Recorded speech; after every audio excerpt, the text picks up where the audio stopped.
After the passing of King Jalut, Allah granted the kingdom to Dawud, but more than that, He revealed to him divine wisdom and guidance, making him a prophet.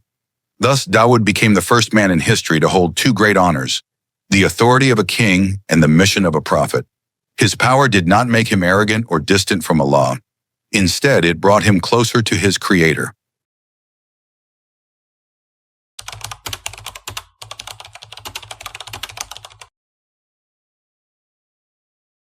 Allah blessed Dawud with extraordinary miracles. In Surah Sad, Allah tells us that mountains and birds would join him in glorifying Allah. Imagine the scene. When Dawud recited praises, the mountains echoed and the birds gathered, chanting tasbih in harmony with him. Even more amazing, Dawud could hear their praises. He was also given a voice of unmatched beauty. The Prophet Muhammad once praised his companion Abu Musa al-Ash'ari for his melodious recitation, saying, "You have been given a flute among the flutes of the family of Dawud."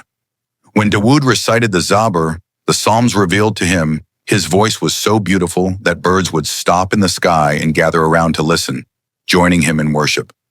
Another great miracle was the softening of iron in his hands. As mentioned in Surah Saba, Allah made iron pliable for Dawud, allowing him to shape it without fire. With this gift, he crafted armor and tools. But what's even more inspiring is that Dawud did not rely on the wealth of his kingdom. He ate only from the work of his own hands. He showed us that the purest livelihood is earned through honest labor.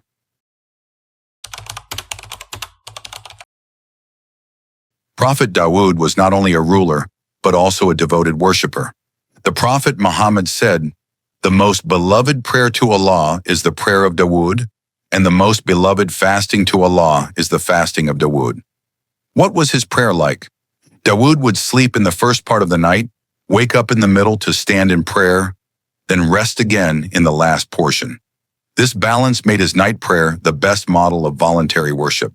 And his fasting? Dawud would fast one day and break his fast the next, alternating continuously.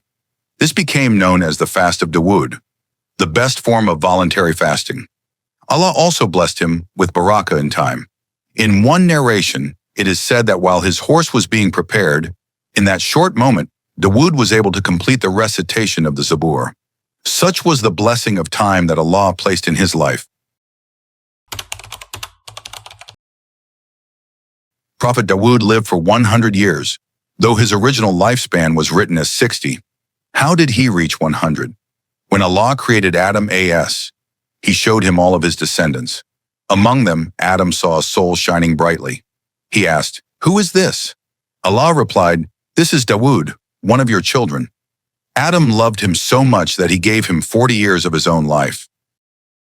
The story of his passing is both powerful and moving. Dawud was very protective of his household, locking his home whenever he left. One day his wife found a stranger inside, though every door was closed. When Dawud returned, he asked, "Who are you?" The man replied, "I am the one who fears no king, and no guard can stop me." Dawud immediately recognized him and said, "You must be the angel of death. Welcome, servant of Allah. Welcome to the decree of Allah." Rather than fearing death, Dawud welcomed it with longing, because he yearned to meet his Lord. He passed away with peace and complete submission to Allah's will.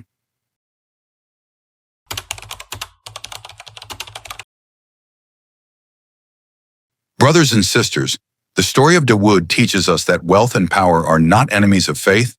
What matters is how we use them. Dawud was a king, yet humble, wealthy, yet grateful, powerful, yet just. He worked with his own hands, prayed in the night, fasted with devotion, and ruled with fairness. His life reminds us that true greatness is not in crowns or thrones, but in worship and servitude to Allah. And his death reminds us that even kings cannot escape mortality, but the righteous welcome it with peace.